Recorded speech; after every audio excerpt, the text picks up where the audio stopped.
ஜாதகத்தை பார்த்த உடனே இதுதான் நம்ம மருமக, இவர் தான் நம்ம மருமகன் அப்படின்னு முடிவு பண்ணுறதுக்கான வாய்ப்பு இருக்குதா அப்படின்னு சொல்லி கேட்டிங்கன்னா, ஆணாக இருந்தாலும் பெண்ணாக இருந்தாலும் கணவன் மனைவி ஜாதகத்தில் இந்த செவ்வாய் பகவான் நீச்சமாக இருக்கிறாரு அப்படின்னு சொன்னால், சுக்கிரன் கண்ணியில் இருக்கிறாருன்னா நீசமாயிட்டாருன்னு அர்த்தம். அப்போ நீசமான சுக்கிரனை நீங்கள் இந்த குழந்தையோட சேர்த்து வச்சிங்க அப்படின்னு சொன்னால், சூரிய நீசமான ஒரு ஜாதகத்தை இந்த சிம்ம லக்னக்காரங்க திருமணம் பண்ணுறாங்கன்னா,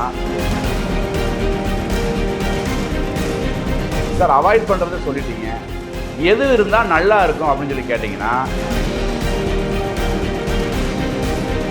சுக்கிரனும் சனியும் சேர்ந்துருக்கிறவங்க ஒருவேளை அவங்க இரவு நேரத்தில் பிறந்த குழந்தையாக இருந்தாங்கன்னா அது மிகப்பெரிய மகாலட்சுமி யோகத்தை ஏற்படுத்தும். ஒருவேளை அது ஆணோட ஜாதகமாக இருந்து அவர்கள் பெண்ணை திருமணம் செய்ததுக்கப்புறம் மிகப்பெரிய பொருளாதாரம், பெரிய வீடு, பெரிய வாசல்.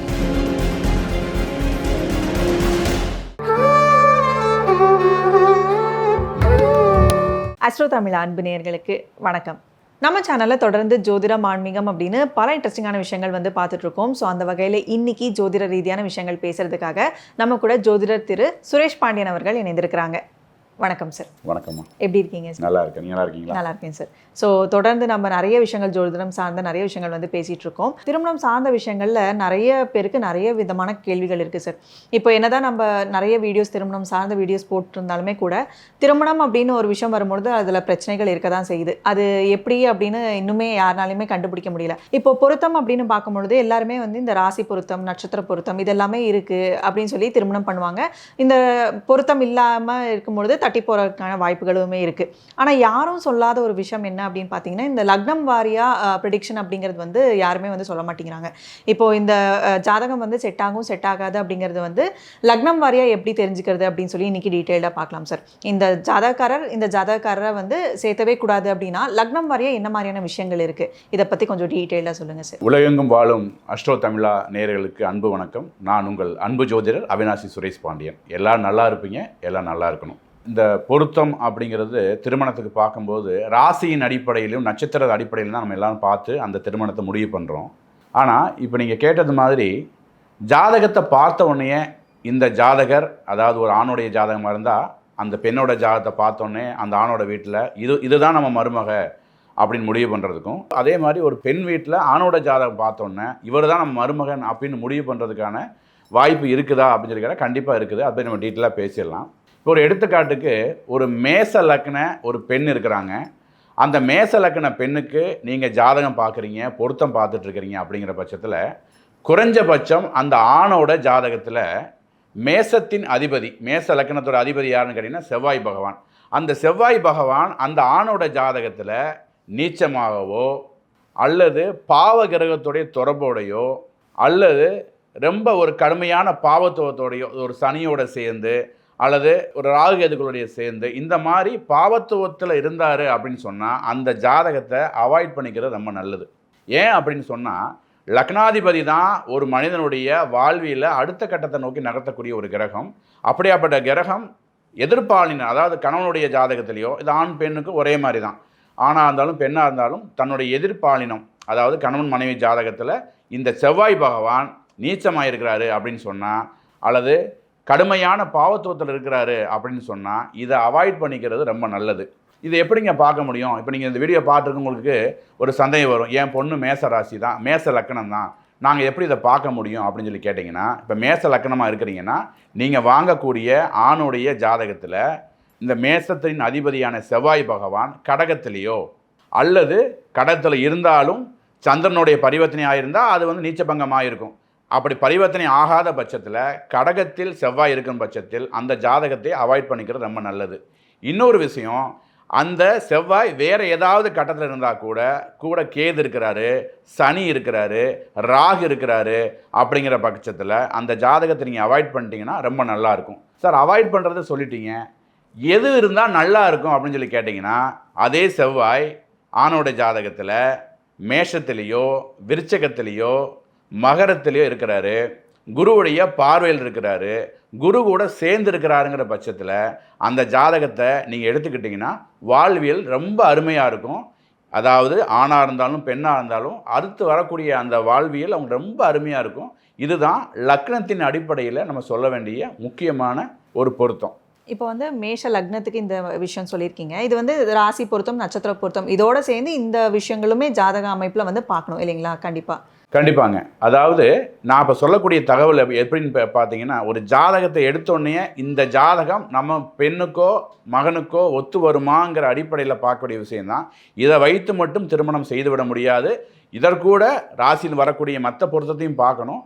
ஆனால் இது வந்து ஜாதகத்தை சூஸ் பண்ணுறதுக்கு ஒரு பதிவு நிலையத்தில் போய் எடுக்கிறோம், அல்லது வந்து பார்த்திங்கன்னா மேரேஜ் அசம்பிளர்கிட்ட போய் வாங்குகிறோம், இல்லை ஒரு உறவினர்கிட்ட வாங்கும்போதே வந்து நம்ம அந்த ஜாதகத்தை வாங்கி கையில் பார்க்கும்போது அந்த செவ்வாயோட நிலைப்பாடை வச்சு இது ஆகும் ஆகாதுங்கிற முடிவுக்கு வந்துடலாம். இப்போ சில பேர் வந்து பார்த்திங்கன்னா 30 ஜாதகம் 20 ஜாதகம் ஒட்டுக்கு எடுத்துகிட்டு வந்து ஒரு ஜோதிடரை பார்த்து பொருத்தம் பார்ப்பாங்க.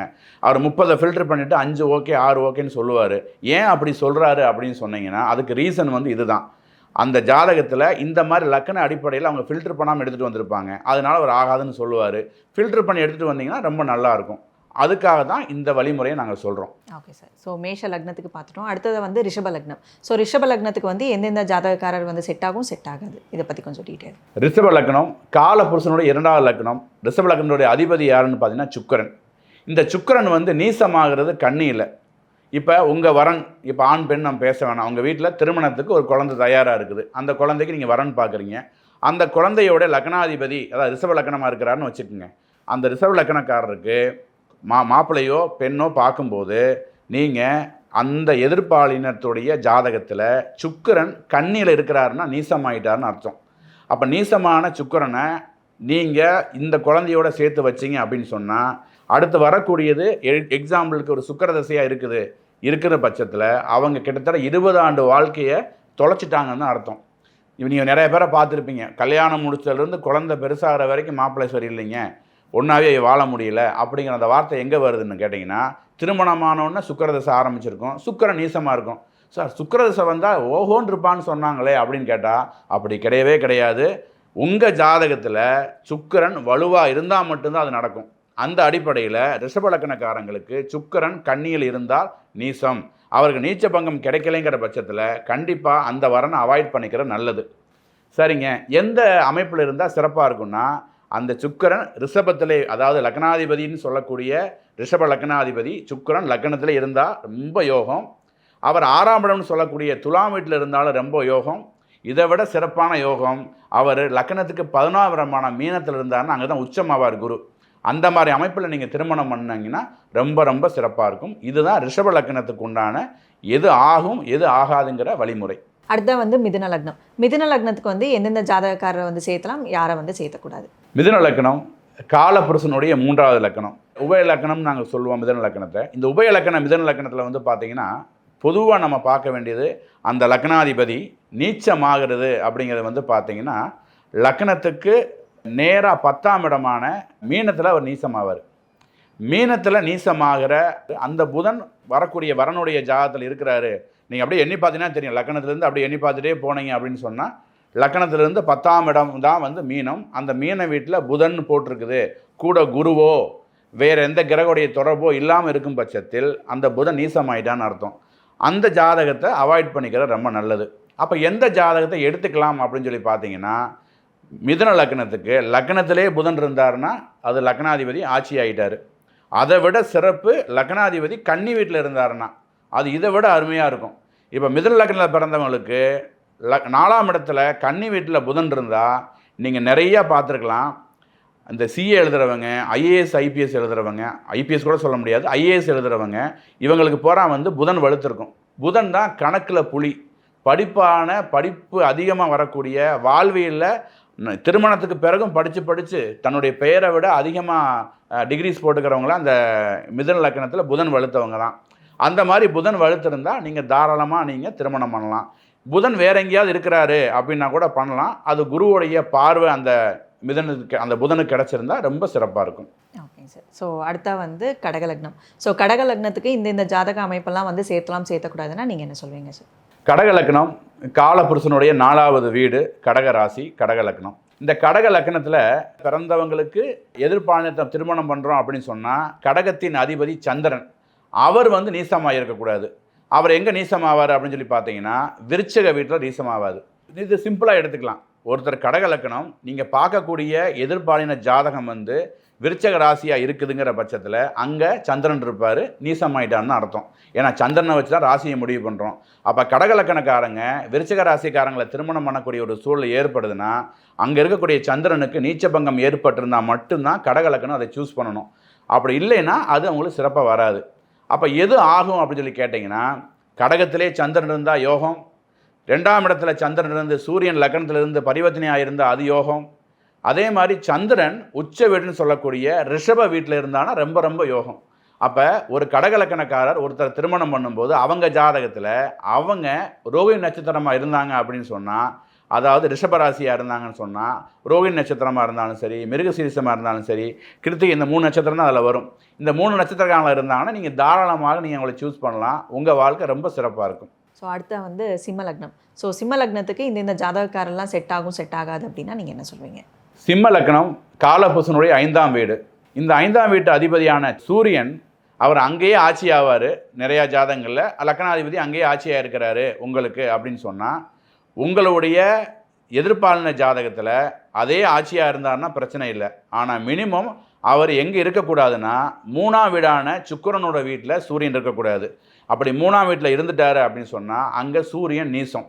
சூரியன் நீசமான ஒரு ஜாதகத்தை இந்த சிம்ம லக்கணக்காரங்க திருமணம் பண்ணுறாங்கன்னா வாழ்நாள் முழுவதும் அவர் உயர்நிலையை நோக்கி நகர்வார், இவங்க கீழ்நிலை நோக்கி நகர்வாங்க. பொதுவாக ஒரு பழமொழி மாதிரி அந்த காலத்தில் சொல்லக்கூடிய ஒரு விஷயம் இருக்குது. ஒரு நல்ல பெண் என்ன பண்ணுறா அப்படின்னு சொல்லி கேட்டிங்கன்னா, தன்னுடைய கணவனை அரசனாக்கி தான் ராணி ஆயிடுறா, அரசி ஆயிடுறா. ஆனால் இந்த மாதிரி ஜாதக அமைப்பில், அதாவது சிம்ம லக்கணக்கார ஒரு ஆண் சூரியன் நீசமான ஒரு பெண்ணை திருமணம் பண்ணுறாங்க. இதன் ஆணை மட்டும் இல்லை, பெண்ணையும் சேர்த்தான் சொல்கிறேன். ஒரு சிம்ம லக்கண பெண் ஒரு சூரிய நீசமான ஒரு ஆணை திருமணம் பண்ணும்போது அவர்கள் வாழ்வியலை அடுத்த கட்ட நகர்வுக்கு கொண்டு போகவே முடியாது. ஒருவேளை திருமணமான அடுத்த 5 ஆண்டுகளுக்குள்ளேயோ 3 ஆண்டுகளுக்குள்ளேயோ இந்த சூரிய திசை வருங்கிற பட்சத்தில் அவங்க கடுமையான பொருளாதார சிக்கலையும் சமுதாயத்தில் பின்தங்கி போகக்கூடிய ஒரு சூழலும் ஏற்பட்டுருது. அதனால் மிக கவனமாக திருமணம் செய்யணும். சிம்மலக்கணக்காரங்களுக்கு எதிர்பாலினத்தினுடைய ஜாதகத்தில் சூரியன் நீசமாக இருந்தால் எங்கே இருந்தால் திருமணம் பண்ணலாங்க அப்படின்னு கேட்டிங்கன்னா, சிம்மத்தில் சூரியன் இருந்தால் தாராளமாக பண்ணலாம். குருவுடைய வீடான தனுசில் இருந்தால் தாராளமாக பண்ணலாம். மீனத்தில் இருந்தாலும் தாராளமாக பண்ணலாம். கடகத்தில் இருந்தால் கூட 12ஆம் இடம் தான், அங்கே இருந்தாலும் பண்ணலாம். ஆனால் எந்த காரணத்தை கொண்டும் துலாமில் இருக்கும்போது மட்டும் பண்ணக்கூடாது. அதே சமயம் அவருக்கு பரிவர்த்தனை ஆகியிருந்தால் தாராளமாக பண்ணலாம். பரிவர்த்தனை பற்றி நம்ம நிறையா வீடியோவில் பேசியிருக்கிறோம், அதை பற்றி நீங்கள் தெரிஞ்சுக்கலாம். ஸோ இந்த விதிகள்லாம் வந்து ஆண் பெண் 2 பேருக்குமே இது வந்து பொருந்தும் தானே? இப்போது ஒரு பெண்ணுக்கு பார்க்குறாங்க அப்படின்னா ஆணோட ஜாதகத்தில் இந்த விதி தான் இருக்கணும், பெண்ணோட ஜாதகமாக இருந்தாலுமே இந்த விதி தான் இருக்கணும் இல்லைங்களா? கண்டிப்பாங்க. இந்த விதி அப்படிங்கிறது ஆணுக்கும் பெண்ணுக்கும் பொதுவான விதி தான். இது ஆணை மட்டும் பெண்ணை மட்டும் குறிக்கிறது கிடையாது. ஒரு வரன் அப்படி எடுத்துக்கிட்டாலே வந்து அதுக்கு தான் எதிர்பாலினம்ங்கிற அந்த வார்த்தையை நான் பயன்படுத்துகிறேன். அந்த வகையில் இந்த ஜாதகத்துக்கு இந்த மாதிரி அமைப்பு இருந்தால் தான் அதுக்கு சரியாக வரும். ஸோ அடுத்த வந்து கன்னி லக்னம். ஸோ கன்னி லக்னத்துக்கு இந்த ஜாதக அமைப்பு வந்து செட் ஆகும் ஆகாதுன்னா நீங்கள் என்ன சொல்வீங்க சார்? காலபுருஷனுடைய 6ஆவது வீடான கன்னி வீட்டில், அதாவது கன்னி லக்னத்தில் ஒருத்தர் பிறந்திருக்கிறாரு அப்படிங்கிற பட்சத்தில் எந்த அமைப்பில் அந்த எதிர்பாலின ஜாதகத்தை செலக்ட் பண்ணலாம் அப்படின்னு சொல்லி பார்த்தீங்கன்னா, இது மிதுனத்துக்கு சொன்ன அதே விதி தான். இந்த கன்னி லக்னத்துக்கு 7ஆம் இடத்துல புதன் இருக்கிறாரு அப்படின்னு சொன்னால், அதாவது வரக்கூடிய வரனோட ஜாதகத்தில் மீனத்தில் புதன் இருக்கிறாருன்னு சொன்னால் கண்டிப்பாக நீங்கள் சேர்க்கவே கூடாது. ஏன்னா அது 7ஆம் இடம் கலஸ்திர ஸ்தானம், அங்கே புதன் நீசமாக இருக்காத பட்சத்தில் நீங்கள் சேர்க்கவே கூடாது. எதை சேர்க்கலாம் அப்படின்னு சொன்னால், கன்னியிலே புதன் இருக்கிறாரு தாராளமாக சேர்க்கலாம், அல்லது மிதுனத்தில் புதன் இருக்கிறாரு தாராளமாக சேர்க்கலாம். 2ஆம் இடம்னு சொல்லக்கூடிய தன குடும்ப வாக்குஸ்தானமான சுக்கிரனுடைய வீட்டில், ஏன்னா இந்த புதன் சுக்கிரன் சூரியன் 3 பேருமே வந்து முக்கூட்டு கிரகங்கள். இந்த முக்கூட்டு கிரகங்கள் வந்து பார்த்திங்கன்னா ஒன்றா தான் அதிகமாக ட்ராவல் பண்ணுவாங்க. அப்போ ஒன்றா ட்ராவல் பண்ணும்போது கண்டிப்பாக 2ஆம் வீட்டில் இருக்கிறதுக்கான வாய்ப்பு இருக்குது. அப்போ சூரியனும் புதனும் 2ஆம் வீட்டில் இருக்கிறாங்க அப்படிங்கிற பட்சத்தில் கூடவே சுக்கிரன் இருக்கிறாருன்னா ரொம்ப ரொம்ப சிறப்பான ஒரு அமைப்பு. தனக்குடும்ப வாக்குஸ்தானாதிபதி கூட சேர்ந்து லக்னாதிபதி இருக்கும் பட்சத்தில் வாழ்வு ரொம்ப சிறப்பாக இருக்கும். ஸோ அந்த மாதிரி நீங்கள் ஜாதகத்தை சூஸ் பண்ணுறது ரொம்ப நல்லது. ஸோ அடுத்த வந்து துலாம் லக்னம். ஸோ துலாம் லக்னத்துக்கு இந்த ஜாதகக்காரங்கள்லாம் செட் ஆவாங்க ஆகாது அப்படின்னா நீங்கள் என்ன சொல்வீங்க சார்? துலாம் லக்னம் காலபுருஷனுக்கு 7ஆம் வீடு. அதாவது காலபுருஷனுக்கே வந்து 7ஆம் வீடுங்கிறது கலஸ்திரஸ்தானம் நாங்கள் சொல்லுவோம். அந்த வீட்டில் பிறந்த, அதாவது துலா லக்னக்காரங்க யாரை திருமணம் பண்ணக்கூடாது அப்படின்னு பார்த்தீங்க அப்படின்னு சொன்னால், இந்த துலாம் ரிஷபம் மாதிரி தான். ஏன்னா துலாத்துடைய அதிபதியும் ரிஷபத்துடைய அதிபதியும் சுக்கிரன் தான். ஸோ சுக்கிரன் நீசமாகிறது கன்னியான வீடான புதனோட வீட்டில். அப்போ ஒரு துலாம் லக்னத்தில் பிறந்த ஒரு ஆணுக்கோ பெண்ணுக்கோ வரன் பார்க்கும் பொழுது அந்த எதிர்பாலின ஜாதகத்தில் சுக்கிரன் கன்னியில் இருக்கிறாருங்கிற பட்சத்தில் அந்த ஜாதகத்தை அவாய்ட் பண்ணிக்கிற நல்லது. அதே மாதிரி முன்னாடி சொன்ன மற்ற கிரகங்களுக்கு சொன்னது மாதிரி ராகுவோட ரொம்ப க்ளோஸாக கேதுவோட க்ளோஸாக இருக்கும்போது அவாய்ட் பண்ணிக்கிற நல்லது. இங்கே ஒரு விதிவிலக்கு சனிக்கு இருக்குது. இந்த சுக்கிரன் சனியோட சேர்ந்துருக்கிறாருங்கிற பட்சத்தில் அது மறைமுக மகாலட்சுமி யோகமாக போயிடுது. இப்போ நிறையா பேர் ஜாதகத்தில் பார்த்தீங்கன்னா துலாம் லக்னத்திலேயும், அதாவது லக்னத்திலேயே வந்து பார்த்தீங்கன்னா, அதாவது துலாம் வீட்டிலேயும் எதிர்பாலினத்துக்கு துலாம் வீட்டிலே வந்து பார்த்தீங்கன்னா சுக்கிரனும் சனியும் சேர்ந்துருப்பாங்க. இந்த சுக்கிரனும் சனியும் சேர்ந்துருக்கிறவங்க ஒருவேளை அவங்க இரவு நேரத்தில் பிறந்த குழந்தையாக இருந்தாங்கன்னா அது மிகப்பெரிய மகாலட்சுமி யோகத்தை ஏற்படுத்தும்.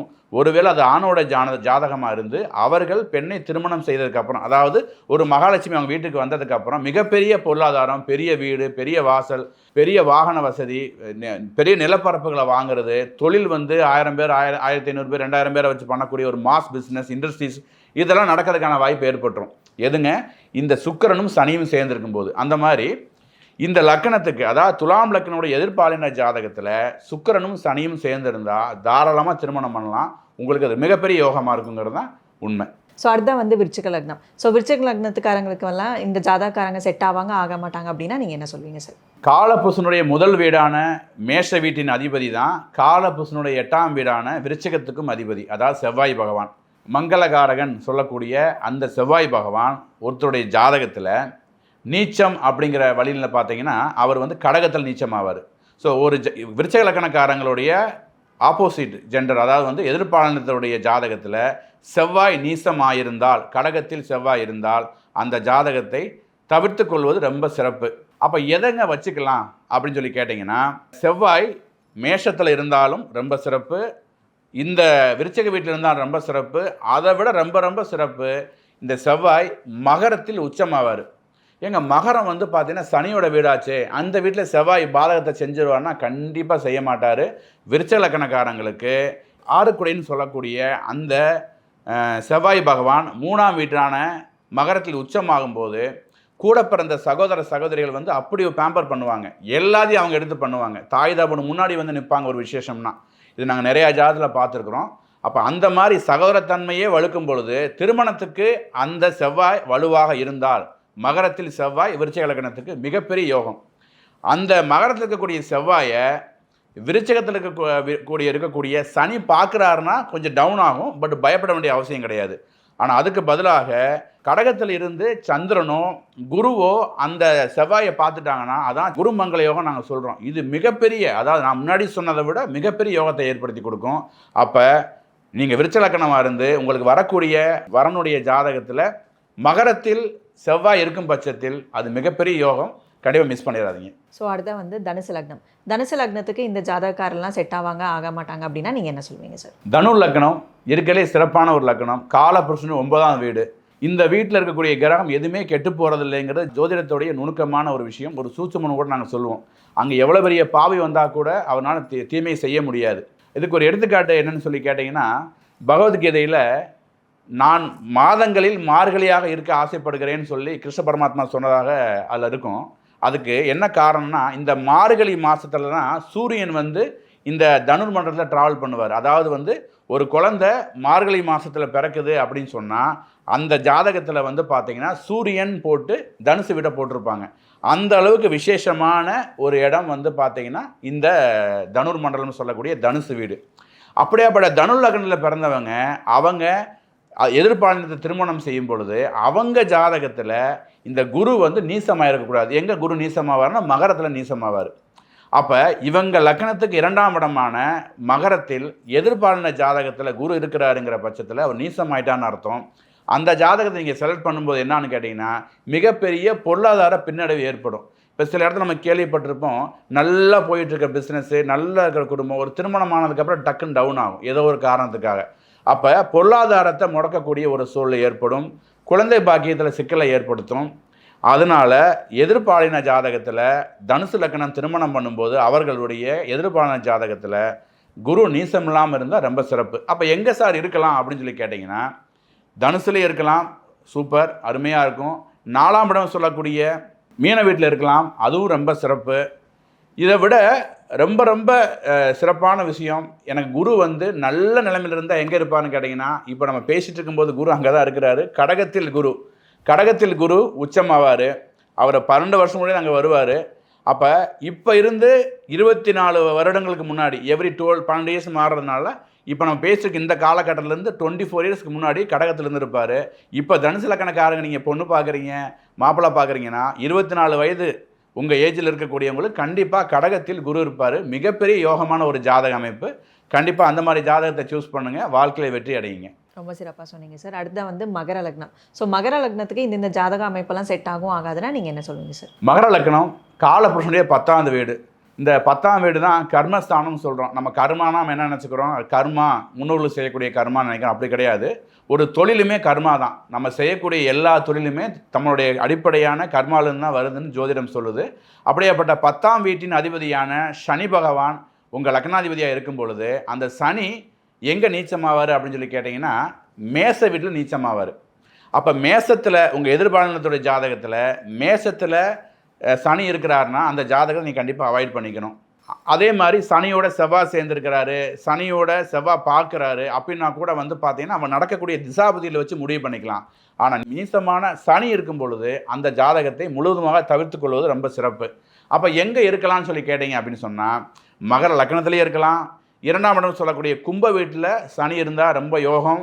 அல்லது அதை விட சிறப்பான யோகம் நம்ம முதல்ல சொன்னது மாதிரி துலாம் வீட்டில் சனி இருக்கிறாரு, அருமையான யோகம். துலாம் வீட்டில் சனி உச்சமாவார். அப்போ நீங்கள் மகர லக்னத்தில் பிறந்திருக்கிறீங்க, அதே சமயம் உங்களுடைய ஜாதகத்தில் மகரத்தில் இருக்கக்கூடிய சனி அல்லது கும்பத்தில் இருக்கிற சனி அப்படின்னா பிரச்சனை கிடையாது. நீங்கள் லக்னாதிபதி ஸ்ட்ராங்காக இருக்கான்னு அர்த்தம். அதே மாதிரி உங்களுடைய திருமணம் பண்ணக்கூடிய வரனுடைய ஜாதகத்திலையுமே வந்து பார்த்தீங்கன்னா இந்த சனி உச்ச வீட்டில் இருக்கிறாரு அப்படின்னு சொன்னால் நீங்கள் தாராளமாக திருமணம் பண்ணிக்கலாம். ரொம்ப சிறப்பாக இருக்கும். ஸோ அடுத்த வந்து கும்பலக்னம். கும்பலக்னத்துக்கு இந்த ஜாதக அமைப்பெல்லாம் செட் ஆகும் ஆகாதுன்னா நீங்கள் என்ன சொல்லுவீங்க சார்? கும்பலக்னத்தோட அதிபதியும் சனிங்கிற அடிப்படையில் அவருக்கும் மேல் சொன்ன இந்த மகரத்தினுடைய அதே தான். கும்பலக்னத்தை பற்றி பேசுகிறதுனால நம்ம அதை பற்றி விரிவாக பேசிடலாம். கும்பலக்னத்துக்கும் சனி மேசத்தில் இருந்தால் நீசம், அதை அவாய்ட் பண்ணிக்கணும். அதை தவிர்த்து சனி மகரத்திலேயோ லக்னமான கும்பத்திலேயோ அல்லது துலாம் வீட்டில் இருக்கிறாரு, ரொம்ப சிறப்பு. இந்த துலாம் வீட்டில் இருக்கக்கூடிய சனியை குரு வந்து பார்த்தீங்கன்னா, அதாவது கும்ப லக்னத்துக்கு குரு வந்து தன குடும்ப வாக்குஸ்தானாதிபதி. அவர் 3ஆம் இடமான முயற்சி ஸ்தானத்திலிருந்து 7ஆம் பார்வையாக அந்த சனியை பார்த்துட்டாருன்னா ரொம்ப ரொம்ப பிரமாதமாக இருக்கும். இந்த மாதிரி ஜாதகம் உங்களுக்கு அமையுதுன்னா, வாய்ப்பு இருந்துச்சுன்னா மதுரையில் இருக்கக்கூடிய மதுரை மீனாட்சியை திருமணமானவனும் போய் பாருங்கள். அன்றைக்கே போகணும் அவசியம் இல்லை. திருமணமாகி சில நாட்களுக்குள்ளே போய் அம்பாளை தரிசனம் பண்ணிட்டு வாங்க. குருவும் சனியும் இணைந்தவர்கள், கும்பலக்கணத்தில் பிறந்தவர்கள், கும்பலக்கணக்காரங்களை திருமணம் செய்தவர்கள், குருவும் சனியும் ஒருத்தரை பார்த்துக்கிட்டவங்க மதுரை மீனாட்சியை வழிபாடு பண்ணுங்கள். திருமண கோலத்தில் ரொம்ப ரொம்ப சிறப்பாக இருக்கும். அடுத்த வந்து கடைசியாக மீன லக்னம். ஸோ மீன லக்னத்துக்கு இந்த ஜாதக அமைப்பெல்லாம் செட் ஆகும் ஆகாது அப்படின்னா நீங்கள் என்ன சொல்லுவீங்க சார்? மீன லக்னம் காலபுருஷனுடைய 12ஆவது வீடு. வெளிநாட்டு வாழ்க்கையை அதிகமாக விரும்பக்கூடிய ஒரு லக்கணம்னு பார்த்தீங்கன்னா மீன லக்கணம் தான். ஏன்னா அங்கே வந்து காலபுருஷன் 12ஆவது வீடாக வந்துடுது. இங்கே 3 நட்சத்திரங்களை வந்து பிரித்து வச்சுருக்கிறோம். இந்த மீன லக்கணத்தில் பிறந்த குழந்தைகளுக்கு வந்து பார்த்தீங்கன்னா தனுசு லக்கணத்துக்கு சொன்ன மாதிரியே தான், குரு நீசமாயிடக்கூடாது.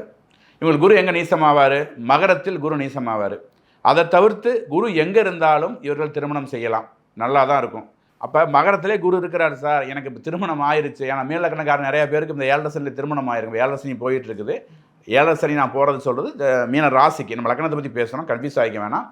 ஆனால் மீன லக்கணம் மீன ராசிக்காரங்களாக இருந்து திருமணம் ஆயிருந்தால், என்னுடைய கணவருக்கு நீங்கள் சொன்னது மாதிரி மகரத்தில் தான் வந்து குரு இருக்கிறாரு, ஆனால் திருமணம் ஆயிடுச்சு அப்படின்னு சொன்னால் அதுக்கு ஒரு விதிவிலக்கு இருக்குது. அந்த மகரத்தில் இருக்கக்கூடிய குருவை வளர்பிறை சந்திரனோ அல்லது மகர லக்கணத்தில் இருக்கக்கூடிய அந்த குரு நீசமான நபரை நீ திருமணம் பண்ணியிருக்கும்போது அந்த வீட்டோடைய அதிபதியான சனி வந்து பார்த்தீங்கன்னா பரிவர்த்தனை ஆகிருக்கிறாரு, லக்கணத்தில் இருக்கிறாருங்க பட்சத்தில் எந்த பிரச்சனையும் கிடையாது. உங்கள் வாழ்க்கை ரொம்ப சிறப்பாக இருக்கும். இனிமேல் திருமணம் பண்ணக்கூடியவங்க கண்டிப்பாக மீன லக்கணம் நீங்கள் பிறந்திருக்கிறீங்க, குரு நீசமான ஜாதகத்தை தவிர்த்து கொள்வது ரொம்ப சிறப்பு. ஸோ நம்ம 12 லக்னத்துக்குமே வந்து எந்தெந்த ஜாதக அமைப்பு வந்து செட் ஆகும் ஆகாது அப்படின்னு சொல்லி பார்த்தோம். ஸோ இந்த விதிகள்லாம் வந்து இந்த மாதிரி தான் இருக்குமா, இல்லை வேறு ஏதாவது வழிமுறைகள் இருக்கா சார்? ஏன்னா இப்போ வந்து நீங்கள் இந்த ஜாதக அமைப்பெல்லாம் செட் பண்ணலாம் அப்படின்னு சொல்கிறீங்க இல்லைங்களா? ஸோ அது வந்து செட் ஆயிடுச்சு அப்படின்னா யோகங்கள் வந்து தரும், அது வந்து எல்லாருக்குமே தெரியும், திருமண வாழ்க்கை வந்து நல்லபடியாக நடக்கும். இப்போ வந்து சேரக்கூடாதுன்னு ஒரு விதி சொன்னீங்க இல்லைங்களா? அப்படி அந்த விதி முறையில் சேர்ந்துட்டாங்க அப்படின்னா என்ன மாதிரியான பிரச்சனைகள் வந்து அவங்க சந்திக்க நேரும் சார்? இதை பற்றி கொஞ்சம் டீட்டெயிலாக சொல்லுங்கள். பொதுவாக மன ஒற்றுமை, மியூச்சுவல் அண்டர்ஸ்டாண்டிங். இப்போ நாங்கள் பொருத்தம் நாங்கள் எடுக்கும்போது நாங்கள் என்ன பண்ணுறோம்னா, 2 பேருடைய மன ஒற்றுமையை தான் நாங்கள் பார்க்குறோம்.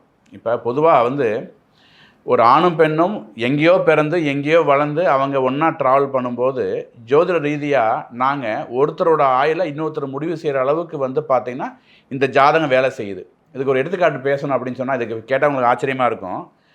நம்மை பெற்ற தாயோ தகப்பனோ நம்ம ஆயுளை முடிவு செய்ய முடியாது. நம்ம ஜாதகம் நம்முடைய குழந்தைகளோட ஆயுளை வந்து கண்டிப்பாக முடிவு செய்யவே முடியாது. இது வந்து தம்ப் நெயில் மாதிரி தனிப்பட்ட முறையில், அதாவது தம்ப் இம்ப்ரெஷன் மாதிரி தனிப்பட்ட முறையில் இருக்கக்கூடிய அமைப்பு. ஸோ ஒருத்தர் ஜாதகத்தை வச்சு இன்னொருத்தர் ஜாதகத்தோடைய ஆயுளை பேசவே முடியாதுங்கிறது தான் நிதர்சனமான உண்மை.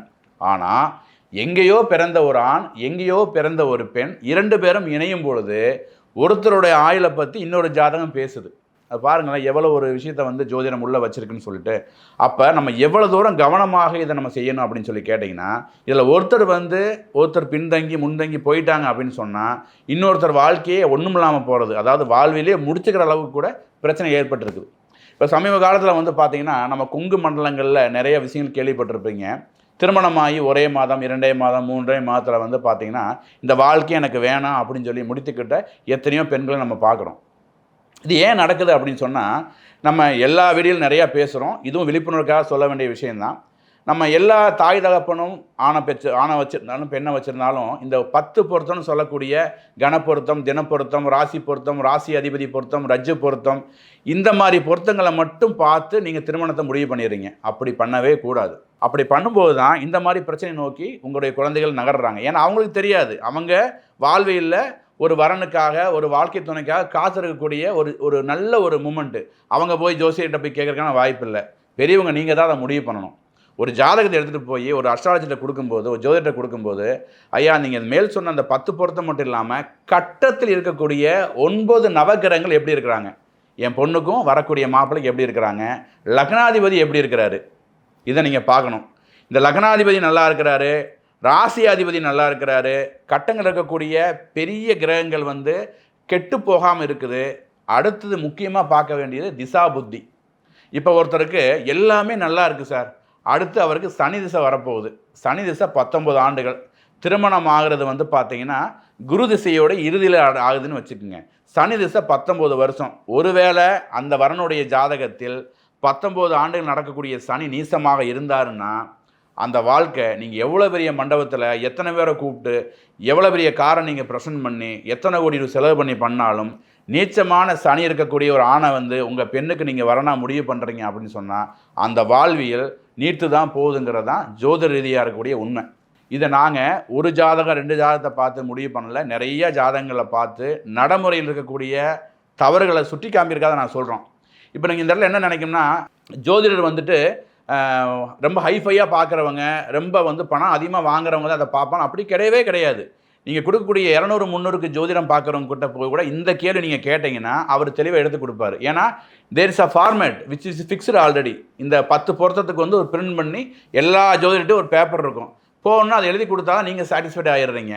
உங்கள் தாத்தா அதெல்லாம் சாட்டிஸ்ஃபை ஆகிருக்காரு, உங்கள் அப்பாவுடைய தாத்தாவுடைய அப்பாவும் அதெல்லாம் ஆகிருப்பார். அப்போ இப்போ இருக்கிற ஜோதிடர் அதையே கொடுத்து பழகிட்டாங்க. பட் அது கிடையவே கிடையாது. என்கிட்ட வரக்கூடிய கிளைண்ட்டுக்கு நான் அதை தான் சொல்லுவேன், நானும் எழுதி கொடுக்குறேன் தான். ஆனால் எப்போ எழுதி கொடுக்குறேன்னா அந்த மேல் சொன்ன கட்டங்கள் இருக்கக்கூடிய 9 நவகிரகங்கள் ப்ளஸ் லக்னாதிபதி நல்லா இருந்தால் மட்டும்தான் நான் எழுதி கொடுக்குறேன். எழுதி கொடுக்குறதே கிடையாது. நான் நேரடியாக சொல்லிடுறேன், பொறுத்தம் இல்லைங்க, வேறு வரன் பாருங்கள் அப்படின்னு சொல்லிட்டு. அப்போ ஜோதிடம்ங்கிறது ஒரு மிகப்பெரிய ஒரு கடல்.